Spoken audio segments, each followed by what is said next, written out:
Admitted ആക്കുമ്പോൾ പരിശോധനകൾക്ക് ശേഷം ആദ്യത്തെയും രണ്ടാമത്തെയും ദിവസം അടുത്തൊരു 3 ആഴ്ചയെങ്കിലും ഏറ്റവും കുറഞ്ഞത് വെന്റിലേറ്റർ സപ്പോർട്ട് വേണമെന്നാണ്. പക്ഷേ 7ാമത്തെ ദിവസം വെന്റിലേറ്റർ സപ്പോർട്ട് പ്രധാന സപ്പോർട്ട് നമുക്ക് മാറ്റാനായിട്ട് പറ്റി.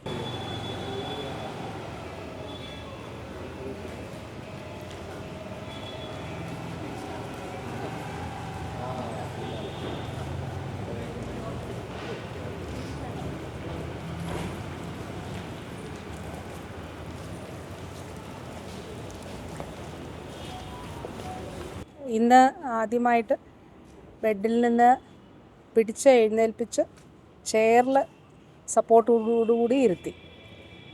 അതുമാത്രമല്ല, മക്കളോട് നന്നായിട്ട് സംസാരിക്കുന്നുണ്ട്, വ്യക്തമായി നന്നായിട്ട് സംസാരിക്കുന്നുണ്ട്. ഇൻഫെക്ഷൻ ഒട്ടും കൂടുന്നില്ല. നമ്മൾ ആദ്യം ഇവിടെ അഡ്മിറ്റഡ് ആക്കുമ്പോൾ പരിശോധനകൾക്ക് ശേഷം ആദ്യത്തെയും രണ്ടാമത്തെയും ദിവസം, തീർച്ചയായിട്ടും 3ാം ദിവസമൊക്കെ നമ്മൾ പ്രതീക്ഷിച്ചത് അടുത്തൊരു 3 ആഴ്ചയെങ്കിലും ഏറ്റവും കുറഞ്ഞത് വെന്റിലേറ്റർ സപ്പോർട്ട് വേണമെന്നാണ്. പക്ഷേ 7ാമത്തെ ദിവസം വെന്റിലേറ്റർ സപ്പോർട്ട് പ്രധാന സപ്പോർട്ട് നമുക്ക് മാറ്റാനായിട്ട് പറ്റി. ഇപ്പം നമ്മൾ ആദ്യം തന്നെ പറഞ്ഞതുപോലെ ബ്രെയിനിൻ്റേത് കാര്യമായിട്ടുള്ളൊരു പ്രശ്നമായിരുന്നില്ല. ആകെ ലങ്സിൻ്റെ ചതവാണ്. കാരണം ഇൻഫെക്ഷൻ സാധ്യത ഉള്ളത് കൊണ്ടുകൂടി അതാണ് ഏറ്റവും പ്രധാനപ്പെട്ട കാര്യമായിട്ട് ഡോക്ടേഴ്സ് കണ്ടത്. അത് ഡോക്ടേഴ്സ് തന്നെ വിശദീകരിച്ചിട്ടുണ്ട്. ഇൻസ്റ്റിറ്റ്യൂഷൻ്റെ മെഡിക്കൽ ബോർഡും അതോടൊപ്പം ആരോഗ്യ വകുപ്പിൻ്റെ മെഡിക്കൽ ബോർഡും ഈ കാര്യങ്ങൾ വിശദമായിട്ട് പരിശോധിച്ചിരുന്നു, സംയുക്തമായി പരിശോധിച്ചിരുന്നു. അപ്പം വളരെ ആശ്വാസകരമായിട്ടുള്ള കാര്യം, ഇൻഫെക്ഷൻ ഒട്ടും കൂടുന്നില്ല എന്നുള്ളത് മാത്രമല്ല, കൂടുതൽ സ്റ്റേബിളാകുകയാണ് ചെയ്യുന്നത്. അത് വളരെ പ്രതീക്ഷാനിർഭരമായിട്ടുള്ള അല്ലെങ്കിൽ ആശാവഹമായ പോസിറ്റീവായിട്ടുള്ളൊരു കാര്യമാണ്. പ്രതീക്ഷാനിർഭരം എന്ന് പറയുമ്പോൾ ഞാൻ പറഞ്ഞത് നമ്മളുടെ ആ റിക്കവറിയുടെ ഒരു ദൈർഘ്യം അത് കുറച്ചുകൂടി എളുപ്പം സാധ്യമാകും എന്നുള്ളതാണ്. അപ്പോൾ ഇതിൽ വളരെ പ്രധാനപ്പെട്ട കാര്യം ഇപ്പോഴും ക്രിട്ടിക്കൽ, അതായത് ഇൻഫെക്ഷൻ ഉണ്ടാകരുത് എന്നുള്ളത്.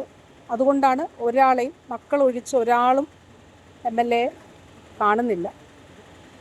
ഈ ദിവസങ്ങളിലും ഇപ്പോൾ ICUവിലാണ് ഉള്ളത്. അടുത്ത ഒരാഴ്ചയെങ്കിലും ICUവിൽ തുടരും. അതിനുശേഷം MLAയുടെ ആരോഗ്യസ്ഥിതി പരിശോധിച്ച് റൂമിലേക്ക് മാറ്റാൻ കഴിയുമെങ്കിൽ, അതെല്ലാം ഡോക്ടേഴ്സിൻ്റെ അഭിപ്രായത്തിൻ്റെ അടിസ്ഥാനത്തിലാണ്, റൂമിലേക്ക് അപ്പോൾ കഴിയുമെങ്കിൽ അപ്പോൾ മാറ്റും. അതോടൊപ്പം റൂമിലാണെങ്കിലും ആശുപത്രിയിലുള്ള സമയത്ത് ഒരു വിസിറ്ററിനെയും അനുവദിക്കാതെ തീർത്തും ആ ഒരു ഇൻഫെക്ഷൻ പ്രതിരോധിക്കുന്നതിന് വേണ്ടി അത്രയും നമ്മളൊരു കരുതലെടുത്തുകൊണ്ട് മുന്നോട്ട് പോകണമെന്നുള്ളതാണ്. അപ്പോൾ ഈ ഒരു സൗഖ്യമാകുന്ന സുഖമാകുന്ന ഒരു കാലയളവ് അത് കുറയ്ക്കുന്നതിന് വേണ്ടിയിട്ടാണ്. അപ്പോൾ തീർച്ചയായിട്ടും ഇന്ന് മകനോട് നിയമസഭാ സമ്മേളനമൊക്കെ ആയില്ലേ, പോകുന്ന കാര്യമൊക്കെ സംസാരിച്ചു എന്ന് പറഞ്ഞു. തീർച്ചയായിട്ടും നല്ലൊരു കാര്യമാണ്. ഇവിടെ നമ്മുടെ ടീം, പ്രത്യേകിച്ച് ഇവിടെ ക്രിട്ടിക്കൽ കെയറിൽ ഡോക്ടർ ഗൗതമിൻ്റെ നേതൃത്വത്തിൽ, അതുപോലെ വിഷൽ ഡോക്ടറുടെ നേതൃത്വത്തിൽ നല്ല നിലയിൽ MLAക്ക് ആവശ്യമായിട്ടുള്ള എല്ലാ ചികിത്സാ പിന്തുണയും നൽകുന്നുണ്ട്. ശരി, താങ്ക് യു. Gracias.